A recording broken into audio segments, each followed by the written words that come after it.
Hello दोस्तों, आज के इस वीडियो में हम प्रोटीन संश्लेषण के अंतर्गत ट्रांसलेशन या अनुवादन की क्रिया को समझेंगे। तो आइए इस वीडियो को शुरू करते हैं। प्रोटीन संश्लेषण दो चरणों में होता है, इसको आप सेंट्रल डोग्मा के तहत समझिए। डीएनए से आरएनए का निर्माण होता है।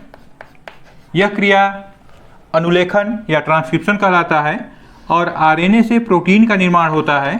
यह क्रिया अनुवादन या ट्रांसलेशन कहलाता है। देखिए, डीएनए तीन तरह के आरएनए का निर्माण करता है।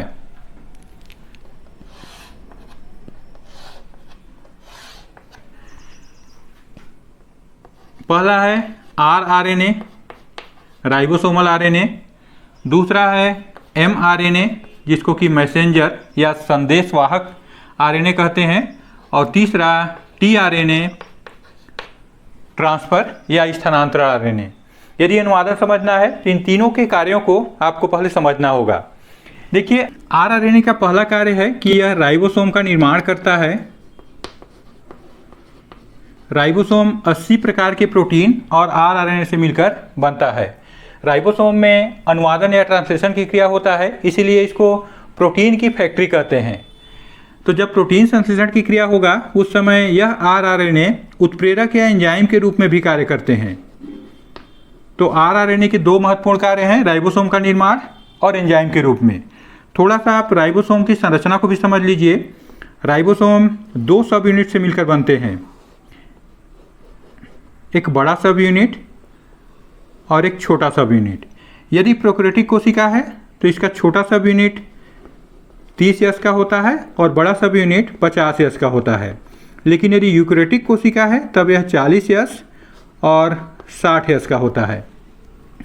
इसका छोटा सब यूनिट इस एमआरएनए से जाकर जुड़ता है और बड़ा सब यूनिट में 3 स्थल पाए जाते हैं, 3 साइट पाए जाते हैं। इस तरह से देखिए, एक कहलाता है ए, दूसरा पी और तीसरा ई। हालांकि इनका नाम आप आगे बहुत सरल तरीके से याद कर लेंगे कि क्यों इनका नाम ए, पी और ई पड़ा है। ये राइबोसोम जब प्रोटीन संश्लेषण की क्रिया नहीं होता तब साइटोप्लाज्म में ये दोनों सब यूनिट अलग अलग होते हैं और निष्क्रिय अवस्था में पड़ा रहता है। अब चलिए देखते हैं एमआरएनए को। यह एमआरएनए प्रोटीन संश्लेषण में सबसे महत्वपूर्ण भूमिका निभाता है और यही डीएनए द्वारा जो आनुवांशिक सूचनाएं हैं वो आनुवांशिक कोड के रूप में लेकर आता है इसकी सूचनाओं को। इसलिए इसको संदेशवाहक आरएनए या मैसेंजर आरएनए कहते हैं। इसमें सूचनाएं आनुवांशिक कोड के रूप में स्थित होते हैं। यदि यूकैरियोटिक है तो इसके 5 प्राइम पर कैपिंग की क्रिया किया जाता है, आपको ध्यान होगा अनुलेखन की क्रिया में, और 3 प्राइम पर टेलिंग की क्रिया किया जाता है।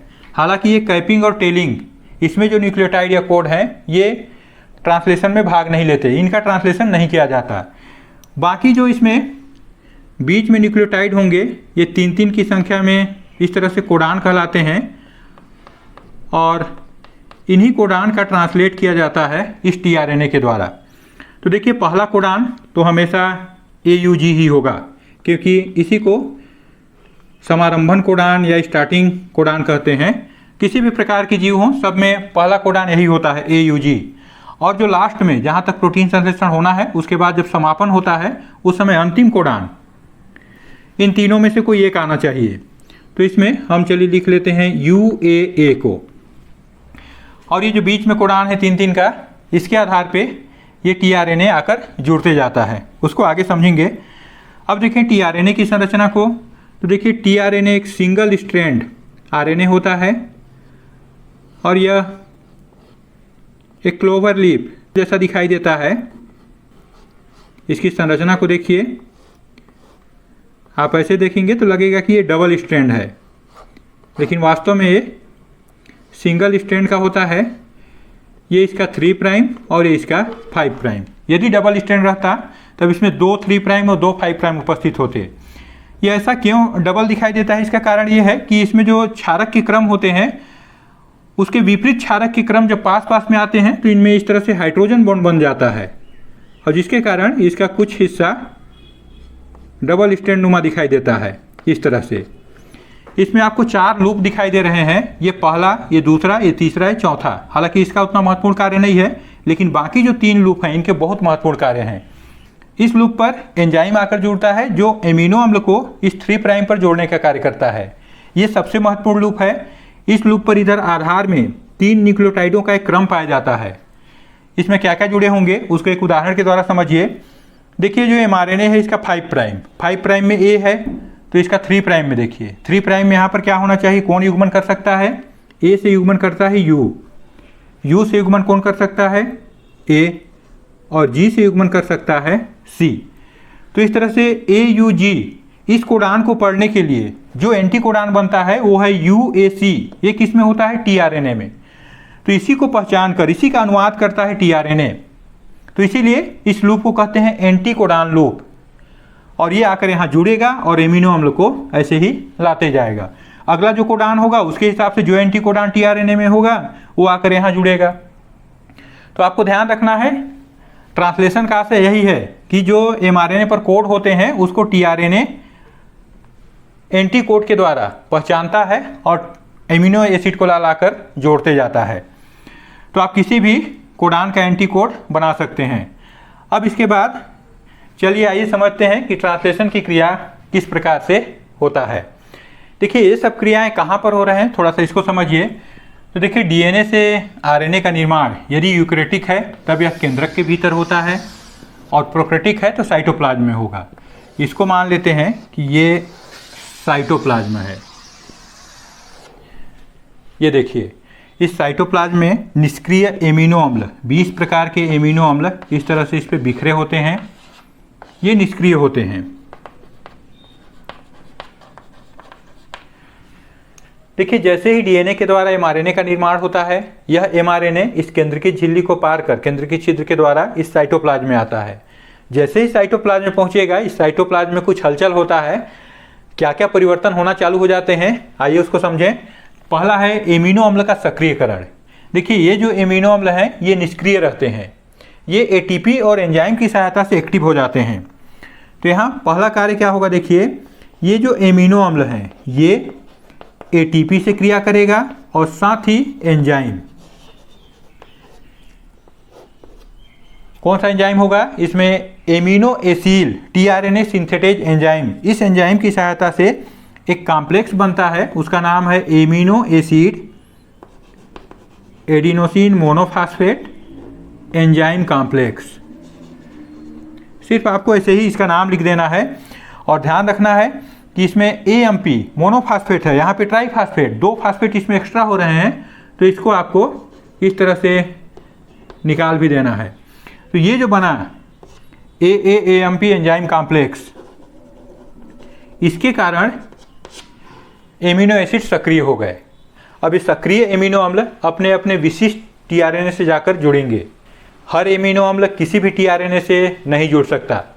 एक उदाहरण के रूप में समझिए, जैसे देखिए AUG कोडित करता है मिथियोनिन को, तो इस टीआरएनए से इसका एंटीकोड इसके पास है, तो इस टीआरएनए से कौन सा एमिनो एसिड जुड़ेगा, मिथियोनिन।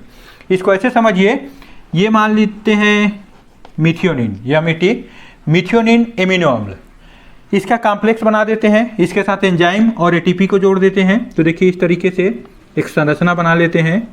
ये मान लीजिए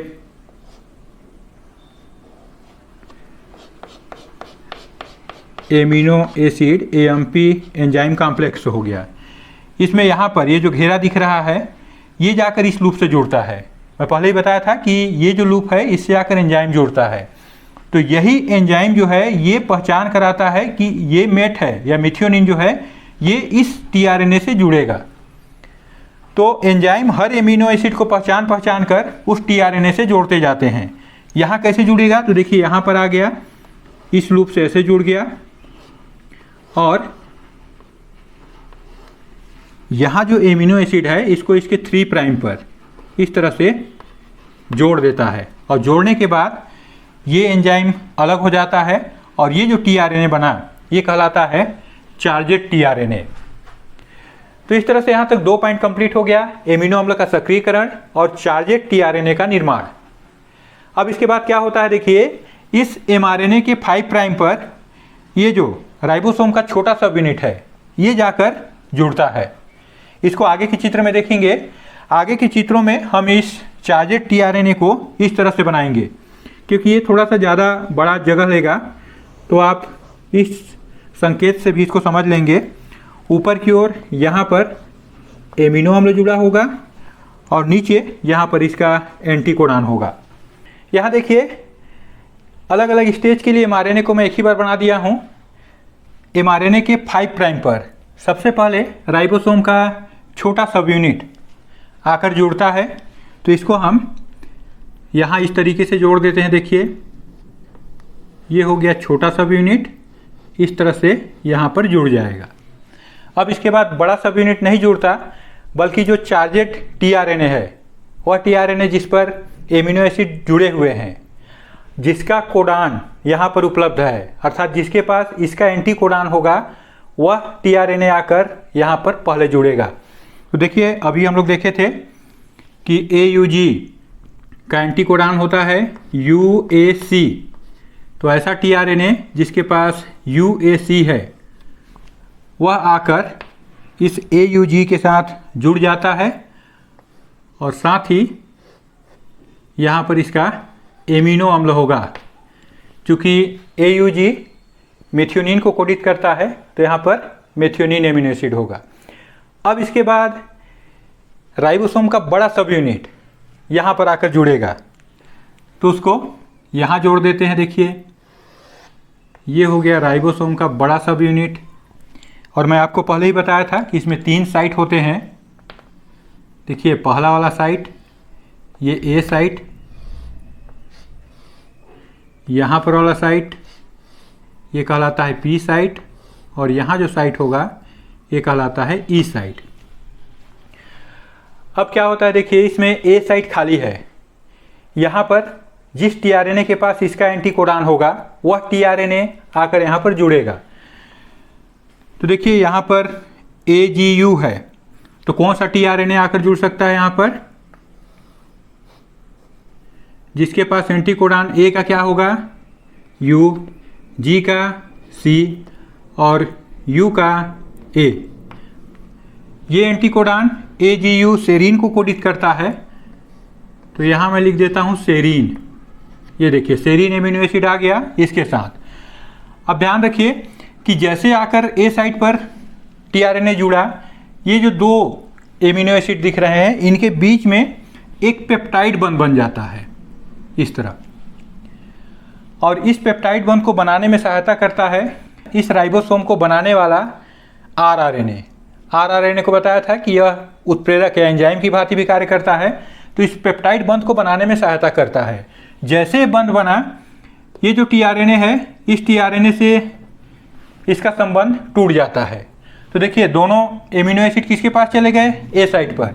इतना होने के साथ ही अब पॉलीपेप्टाइड श्रृंखला का दीर्घीकरण होता है, अर्थात ये जो राइबोसोम है, ये एक कोडान आगे खिसक जाएगा। यहाँ पर देखिए आ जाएगा, यहाँ से इस कोडान तक, ऐसे ये यहाँ तक पहुँच गया। अब इसके साइट को देखिए, ये है E, ये है P और ये है A साइट। अब देखिए, A साइट तो खाली हो जाएगा, P साइट और E साइट। P साइट पे देखिए ये आ जाएगा, ये एमिनो एसिड यहाँ पर आकर इससे जुड़ गया है और यह 2 एमिनो एसिड को रखा है।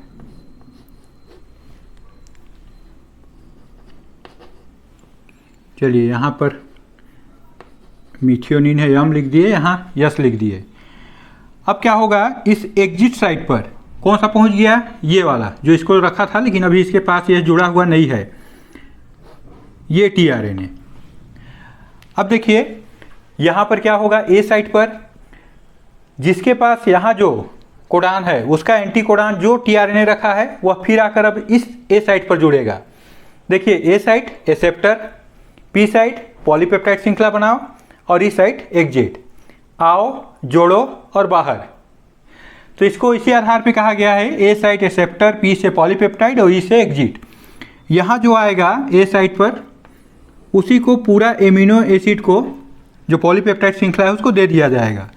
देखिए ये अपना एमिनो एसिड लेकर आएगा। अब इसके बीच में पुनः इस तरह का पॉलीपेप्टाइड श्रृंखला बनेगा और ये बंध टूट जाएगा। राइबोसोम एक यूनिट आगे बढ़ गया, ये एग्जिट से बाहर, ये पहुंच जाएगा एग्जिट में, ए साइड खाली। तो इस तरह से पॉलीपेप्टाइड श्रृंखला का दीर्घीकरण होता है। टीआरएनए एमिनो एसिड को लाते जाते हैं, इस तरह से जोड़ते जाते हैं और राइबोसोम पे एक पॉलीपेप्टाइड चेन प्राप्त होता है। और ऐसे ही करते करते जब ये राइबोसोम ऐसा कोडान जिसके पास UAA, UAG या UGA इन तीनों में से कोई भी कोडान हो उसके पास पहुंचता है, अर्थात उसके किस साइट पर पहुंचेगा, ए साइट पर। तो यहाँ पर देखिए राइबोसोम का स्थिति कैसा होगा।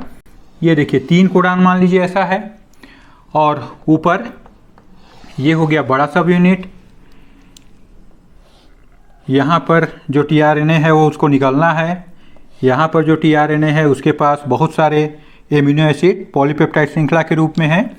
और यहाँ पर समापन कोडान, तो समापन कोडान के लिए कोई भी एंटी कोडान नहीं होता।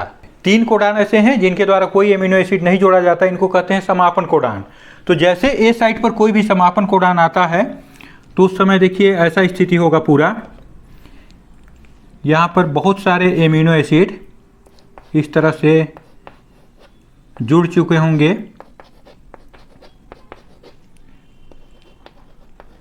और जब कई पेप्टाइड बन जाते हैं तो इसको कहते हैं पॉलीपेप्टाइड। और जब पॉलीपेप्टाइड से एमिनो एसिड जुड़ गए तब यही कहलाने लगता है प्रोटीन। तो ये हो गया प्रोटीन और समापन कोडान आया। यहाँ पर वाला टीआरएनए को तो एग्जिट होना है, बाहर निकलेगा ये। यहाँ पर इसके लिए कोई एंटी कोडान नहीं है, तो यहाँ आकर कौन जुड़ेगा। जैसे ही यह कोडान आता है वहाँ पर कोई टीआरएनए नहीं जुड़ता, कोई भी रेंडमली प्रोटीन आकर जुड़ जाता है। और जैसे ही प्रोटीन जुड़ता है ये इसका जो बंध है, इसके बीच का बंध टूट जाता है और ये जो पॉलीपेप्टाइड श्रृंखला है ये साइटोप्लाज्म में बाहर मुक्त कर दिया जाता है। और ये दोनों राइबोसोम के जो छोटे और बड़े सब यूनिट हैं ये पृथक हो जाते हैं और फिर से साइटोप्लाज्म में निष्क्रिय रूप से पड़े रहते हैं।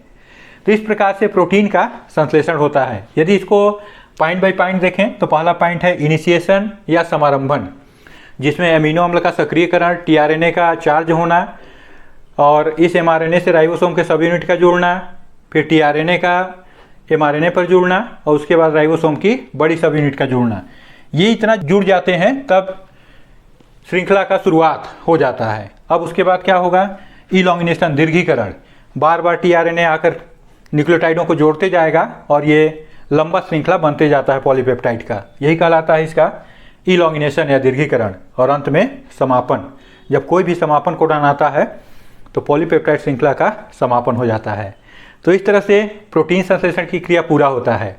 दोस्तों यदि यह वीडियो अच्छा लगा तो इसे लाइक कीजिए। ऐसे ही वीडियो देखने के लिए हमारे चैनल को सब्सक्राइब कीजिए और दोस्तों के साथ शेयर कीजिए।